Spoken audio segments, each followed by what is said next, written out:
que é o seguinte: a polícia é muito violenta? Bom, é muita desonestidade intelectual responder essa pergunta fora do contexto da realidade brasileira, porque aqui a violência é generalizada e os perigos a que são expostas as forças policiais extrapolam todos os limites razoáveis. Em outras palavras, ser policial no Brasil é praticamente ser um super-humano. Quem você conhece que aceitaria subir um morro dominado por um poder paralelo que tiraniza e explora a população local? Quem que você conhece que se dispõe a encarar criminosos portando arma militar com pistola que chega a disparar sozinha? Quem você conhece que aceita deixar a família, deixar os filhos assustados em casa por 3 salários mínimos ao mês? Em comparação com uma pessoa comum, como eu, como você, espectador, o policial brasileiro é submetido a um nível de estresse, de ansiedade, de tensão que são inimagináveis. Porque esse é um país que se diz em paz, mas que vive em guerra, refém do crime organizado, das facções terroristas.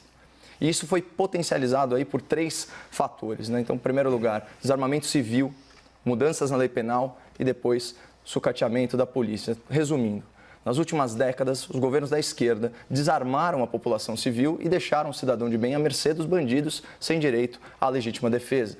Paralelamente, com o intuito de blindar grandes corruptos, as elites engravatadas na advocacia e na magistratura criaram brechas processuais e reinterpretaram a legislação para abrandar a punição de criminosos e livrá-los da cadeia. Além disso, políticos, que andam de carro blindado e contam com escolta particular, optaram por desprestigiar a força policial, moral e financeiramente. O que vocês acham que aconteceu?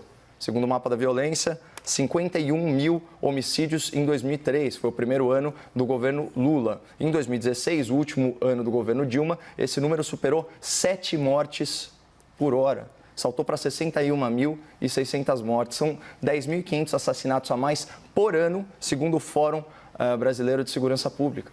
Isso é o Brasil com a esquerda no poder. Governos tolerantes com o crime, né? E são tolerantes porque eles próprios, muitos deles, já pegaram em armas ou já assaltaram cofres privados e públicos para financiarem as suas causas ou as suas casas, né? Também sítio, triplex e por aí vai. Bom, o número de homicídios agora, em 2009, então, primeiro ano do atual governo, despencou para 41.600 mortes. Então, é isso mesmo, 20 mil assassinatos a menos que no último ano do PT no poder. Então, o que mudou tão drasticamente? O prestígio presidencial aos soldados, o respaldo à corporação militar, o recorde na apreensão de produtos do tráfico, o uso da Força Nacional intervindo em estados e, sim, o aumento da letalidade policial em confrontos com o crime organizado. Alguém tem dúvida que isso fez reduzir a criminalidade violenta? Mas solucionar esse caos na segurança pública, gestado pela esquerda brasileira, não é um desafio para uma eleição, é um desafio para uma geração.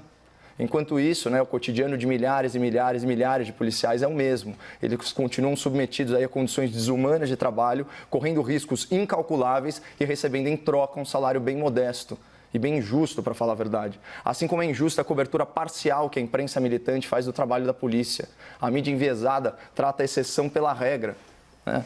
Como eu posso generalizar que a polícia é violenta se apenas uma ínfima minoria se comporta assim?